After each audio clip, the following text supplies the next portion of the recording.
Assalamualaikum warahmatullahi wabarakatuh. Perkenalkan, nama saya Falku Rizky Lasafayarda dari Prodi Pendidikan Teknik Elektro Rombel 2 dengan NIM 23050800047. Saya di sini akan menjelaskan beberapa poin-poin mengenai materi tentang transistor BJT, perangkat elektronik fundamental. Sebelumnya, apa sih transistor BJT? Saya sedikit menjelaskan. Transistor bipolar BJT adalah transistor bipolar junction, atau kita disingkat BJT, adalah salah satu jenis transistor yang paling umum digunakan dalam rangkaian elektronika. Transistor BJT merupakan perangkat semikonduktor yang berfungsi sebagai penguat, pemutus, dan pengatur arus atau tegangan. Transistor BJT terdiri dari 3 lapisan material semikonduktor, emitor basis, dan kolektor yang memungkinkannya untuk mengontrol aliran elektron dan menghasilkan berbagai aplikasi yang berguna dalam dunia elektronika. Selanjutnya, untuk struktur dan prinsip kerja transistor BJT, yaitu untuk strukturnya, transistor BJT terdiri dari 3 lapisan semikonduktor, yaitu emitor, basis, dan kolektor. Emitor menyediakan sumber elektron, basis mengontrol aliran elektron, dan kolektor mengumpulkan elektron yang mengalir. Interaksi antara ketiga lapisan ini memungkinkan transistor untuk bertindak sebagai penguat dan saklar. Untuk prinsip kerja pada transistor BJT, yaitu ketika tegangan diberikan pada emitor basis, arus kecil akan mengalir melalui basis. Ini akan menyebabkan arus yang jauh lebih besar mengalir dari kolektor ke emitor.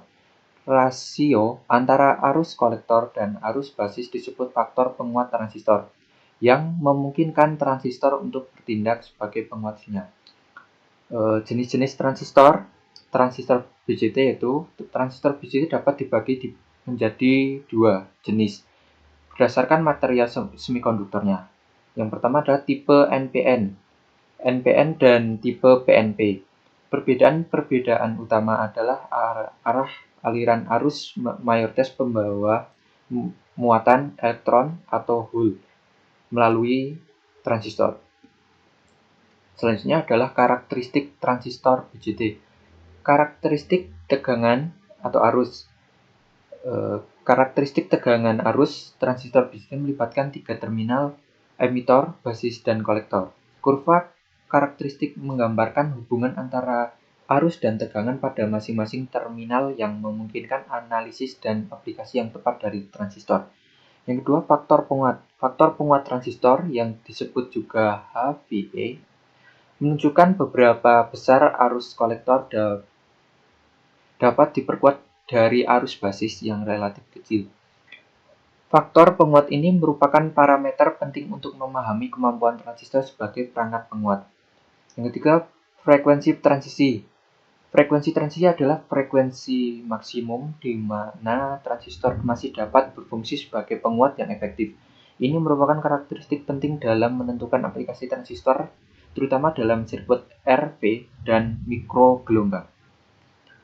Selanjutnya, konfigurasi rangkaian transistor BJT. Konfigurasi common emitter adalah salah satu konfigurasi dasar transistor BJT. Dalam konfigurasi ini, emitor transistor dihubungkan ke ground, sedangkan basis menerima sinyal input dan kolektor menghasilkan sinyal output yang diperkuat. Konfigurasi ini memberikan penguat arus yang tinggi. Konfigurasi common base. Dalam konfigurasi common base, basis transistor dihubungkan ke ground, sementara emitor menerima sinyal input dan kolektor menghasilkan sinyal output. Konfigurasi ini memiliki impedansi input yang rendah dan impedansi output yang tinggi, sehingga cocok untuk aplikasi pengkondisian sinyal. Yang terakhir, konfigurasi common collector. Konfigurasi common collector atau yang disebut juga pengikut emitor memiliki kolektor terhubung ke ground, basis menerima sinyal input, dan emitor menghasilkan sinyal output. Konfigurasi ini memberikan penguatan tegangan yang rendah, tetapi impedansi output yang rendah, berguna untuk aplikasi penyangga.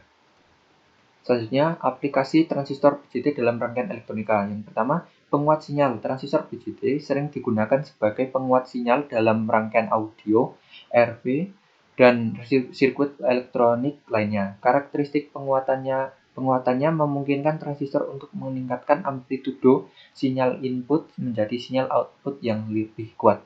Yang kedua, saklar elektronik.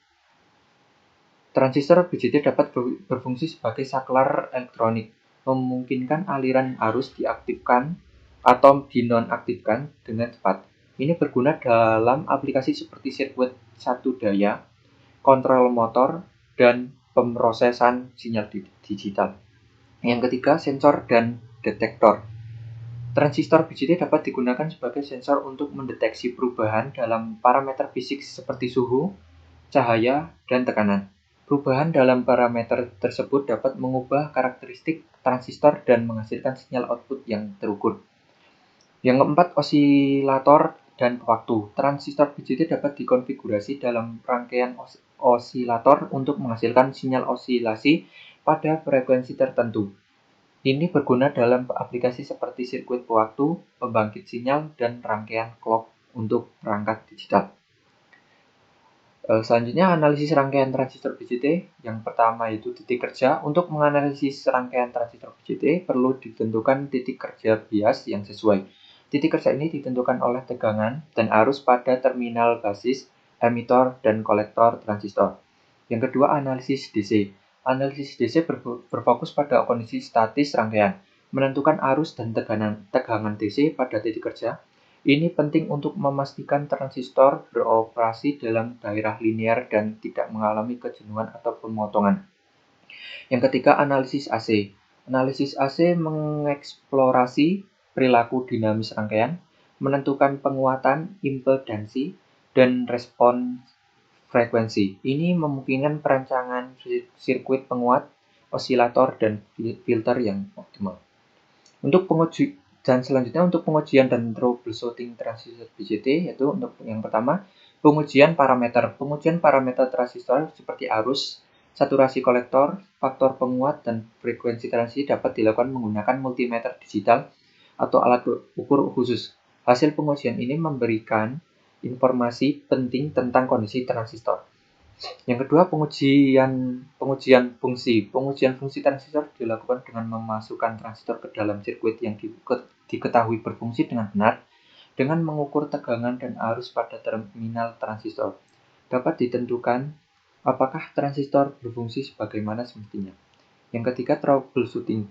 Jika transistor tidak berfungsi sebagaimana mestinya, proses troubleshooting dapat dilakukan dengan mengecek kemungkinan penyebab, seperti kerusakan terminal, nilai parameter yang tidak sesuai, atau permasalahan pada rangkaian luar. Yang keempat, penggantian transistor. Jika transistor ditemukan rusak, penggantian transistor dengan spesifikasi yang sama dapat dilakukan. Pastikan konfigurasi pin dan parameter transistor baru sesuai dengan yang digantikan. Yang terakhir, ini kesimpulan dan rangkuman. Kesimpulannya itu, transistor BJT merupakan perangkat semikonduktor yang sangat penting dalam dunia elektronika. Dengan struktur dan prinsip kerja yang unik, transistor BJT dapat berfungsi sebagai penguat, saklar, dan berbagai aplikasi elektronika lainnya. Pemahaman yang mendalam tentang karakteristik konfigurasi rangkaian analisis dan pengujian transistor BJT sangat penting untuk merancang dan mengembangkan sirkuit elektronik yang handal dan efektif. Untuk rangkumannya, yaitu dalam materi ini kita telah mengeksplorasi berbagai aspek transistor BJT mulai dari pengenalan hingga analisis dan pengujian. Dengan menguasai konsep-konsep ini, engineer dan teknisi elektronika dapat mahir merancang, mengimplementasikan, dan memecahkan masalah yang berkaitan dengan transistor BJT dalam berbagai aplikasi elektronika. Untuk cukup sekian pengenalan materi mengenai transistor BJT. Kurang lebihnya mohon maaf apabila ada kesalahan dan tutur kata yang kurang berkenan. Saya akhiri, wabillahi taufiq wal hidayah. Wassalamualaikum warahmatullahi wabarakatuh.